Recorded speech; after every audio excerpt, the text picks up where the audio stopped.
Oktubre. At ito ang Newslight. Newslight. Para sa detalye ng ating mga balita. Live TV Radio. Live TV Radio. Live TV Radio. Umarangkada na ang tigil pasada sa buong bansa ng grupong Malayang Alyansa ng Bus Employees at Laborers o Manibela. Ayon kay Manibela President Mar Balbuena, ito ang kanilang tugon sa nalalapit na December 31, 2023 deadline ng Public Utility Vehicle Modernization Program. Gayon din ang katiwalian sa loob ng Land Transportation Franchising and Regulatory Board o LTFRB. Dagdag pa ng grupo na wala silang ibinigay na petsa kung hanggang kailan matatapos ang kanilang tigil pasada. Nagsimula ang kanilang programa sa UP Avenue na magtutungo sa tanggapan ng LTFRB at saka susunod sa Mendiola.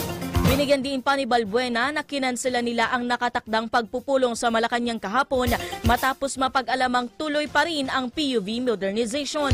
Habang suspendido ang face-to-face classes sa lahat ng antas, habang tuloy ang blended learning ngayong araw sa Pampanga, Pasaya, Caloocan, Marikina, Malabon, Parañaque, Binangonan, Rizal at Santa Rosa at Calamba sa Laguna.